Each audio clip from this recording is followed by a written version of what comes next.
All right, Nostalgicon, how are we doing today? First of all, thank you guys so much for waiting, and thank you so much for being here. Are we all Star Wars fans? Are we all Shadow Lord fans? All right, so we're gonna do this. I'm gonna have you guys say, I'm gonna say Shadow, you're gonna say Lord. We're gonna do it 3 times, and then we're gonna get Sam on stage. How does that feel? Pretty good? How's that? Okay, cool. All right, so Shadow. Shadow. Shadow. All right. Yes, my young apprentices. Hello. How's it going? Woo!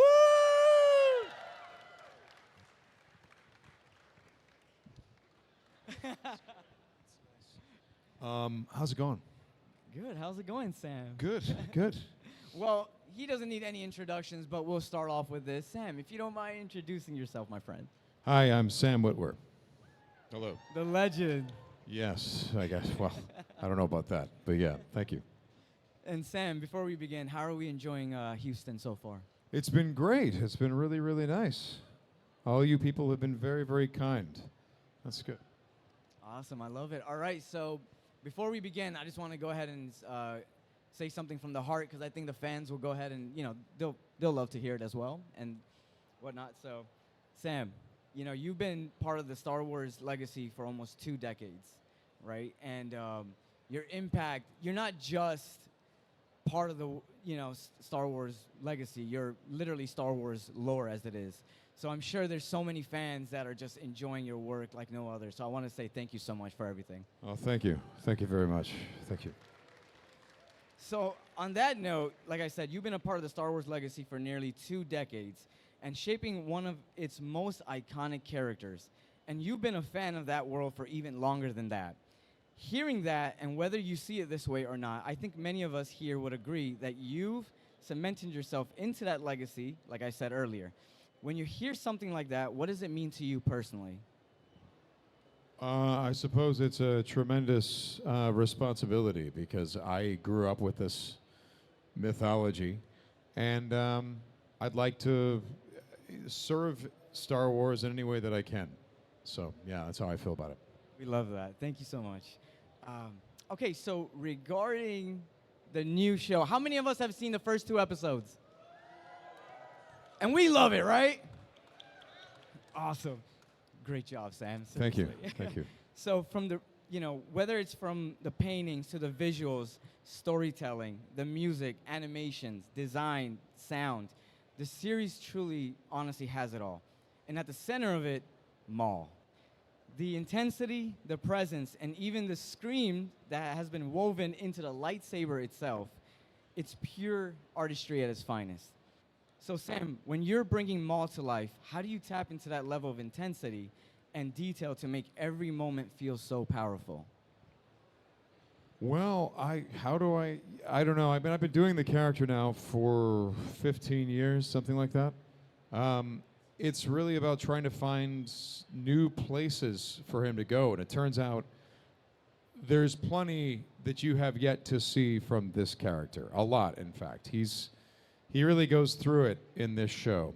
And you're going to see that real soon. Real soon. But I have a great group of people that I get to work with. I've got Athena Portillo is our general. Brad Rao, who did The Bad Batch, is just absolutely fantastic. Matt Miknovitz has been writing for Star Wars for 20 years.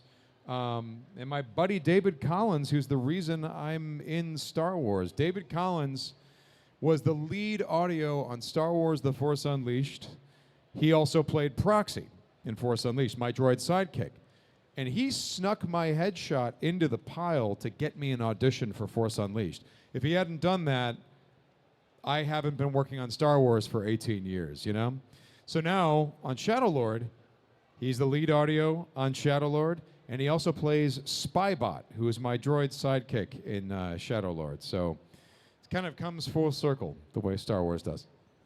And you said Force Unleashed. How many of us have played that game? I think we deserve another game, so. Yeah, we'll see what we can do. Yeah. I like that. Okay, so with Star Wars Maul, Shadowlord, we're diving deeper into a version of Maul that's more calculated, more powerful, and more complex than ever before. What excites you most about exploring this chapter of Maul's story, and what do you think fans will be most surprised by? Well, you can't bring a character like Darth Maul back to the screen without doing something entirely new with him. So we're going to get inside his head more than we ever have before. We're going to see new sides to the character. And, look. Oh, should I say that? That's a spoiler. What do I say? Do it. Well, do it. He's reassessing everything. He's trying to figure out what to do with himself now that the evil galactic empire has now taken over. And who runs that empire? The guy who raised him, the emperor.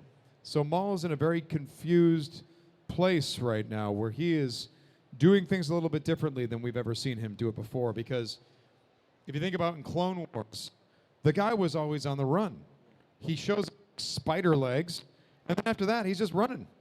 Whether they be on spider legs, chicken legs, regular legs, but he's running. He doesn't have time to think that much. Shadow Lord, he's had time to catch breath and really figure out what he's going to do. So it's interesting. And he's got a he's got a crew with him of really interesting characters. And he's always on the lookout for a young Force user who might need a little bit of guidance. Let's say guidance. Yeah. For lack of better terms. That's right. All right, so you mentioned Clone Wars a little while ago, and I'm going to jump on that for a second. And I'm going to read you one of my favorite, it's my favorite quote, monologue, and moments, right? And it's when Maul is speaking to Ahsoka, and he says, justice is merely the obviously you can say way better than I can, but justice is merely the construct of the current power base. There is no justice, no law, no order, except for the one that will replace it.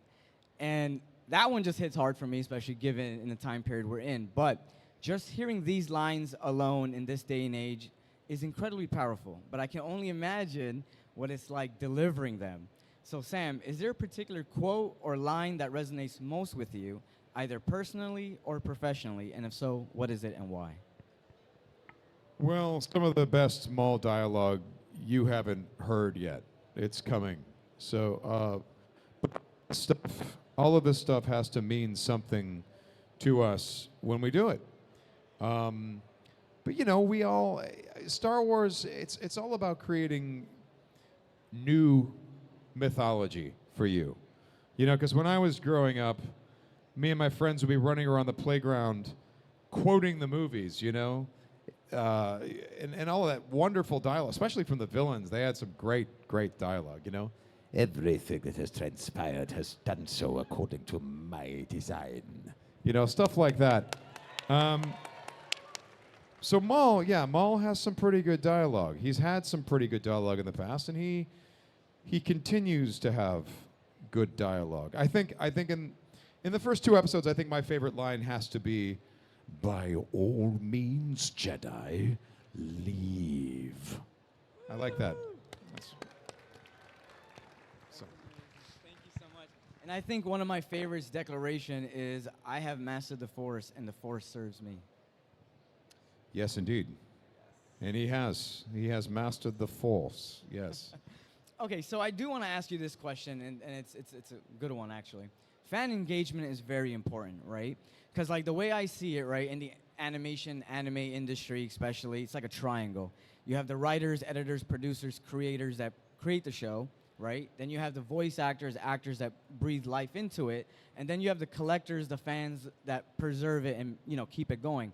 So when you have, individuals that come up to your booth or, spend time with you outside wherever you might see fans, what is it like for you to, what does it mean to you when these fans say, hey, either Maul resonated with them or they just loved your performance? What does it mean for you?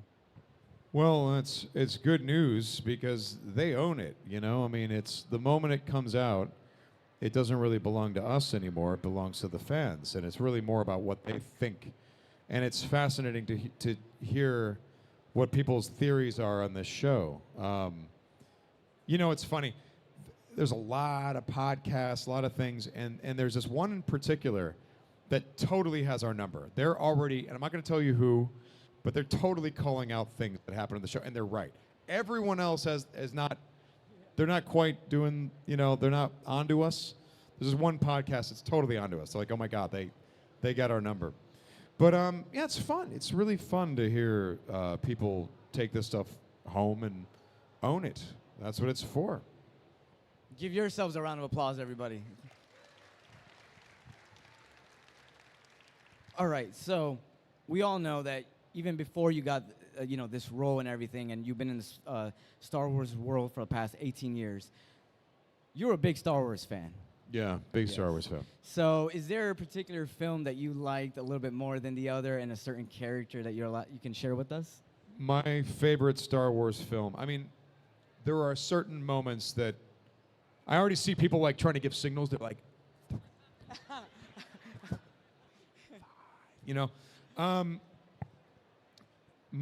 the one that astonishes me the most is in fact the original Star Wars, because how do you take nothing and then take a low budget and then you come out with Star Wars?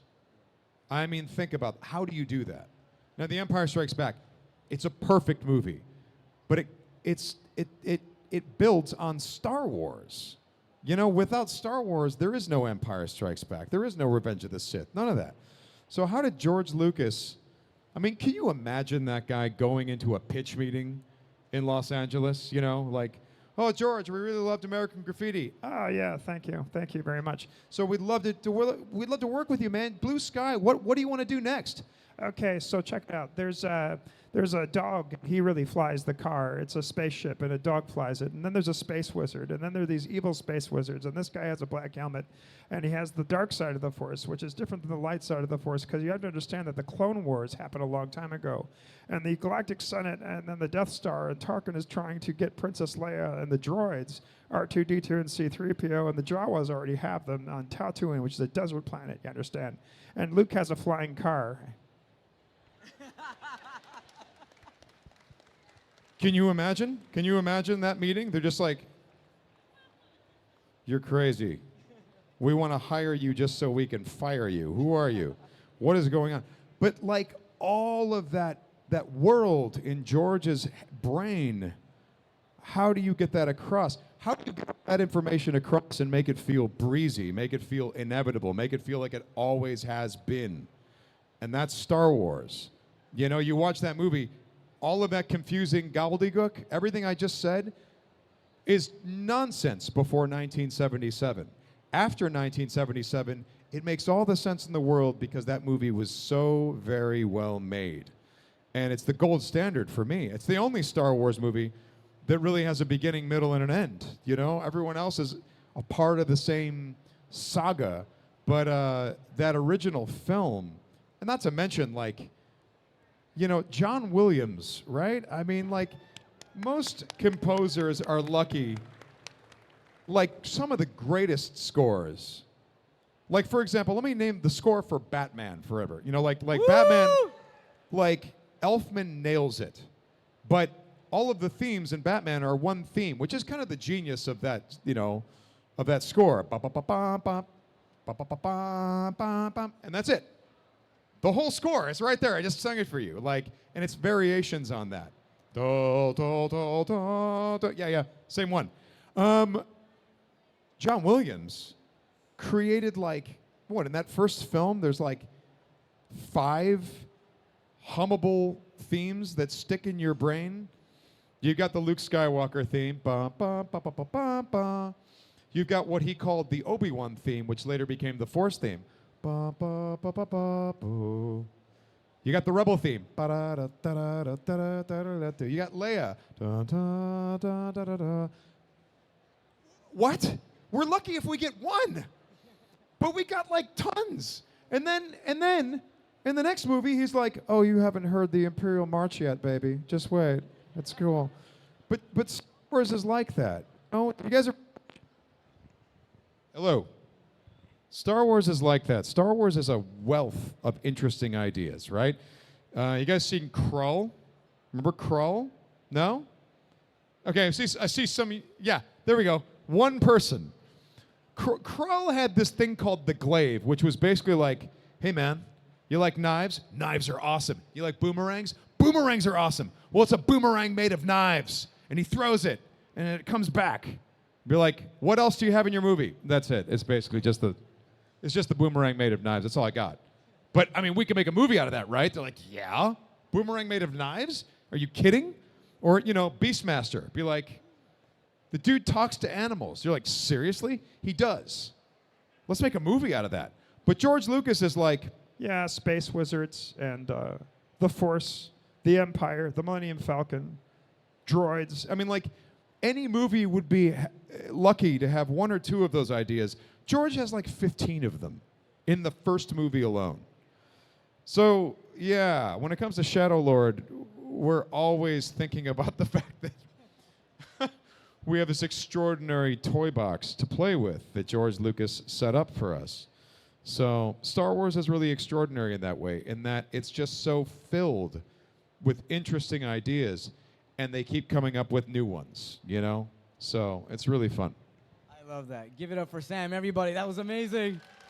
And give it up for John Williams and George Lucas. Woo! All right, so quick question before, we have to end this amazing segment is, speaking of something new, right? We all love Force Unleashed, right? That was a great game. But what about a mall game? What could or would that look like hypothetically, and would you want to see one? People would get hurt. A lot of people would get hurt. Mo would be fine.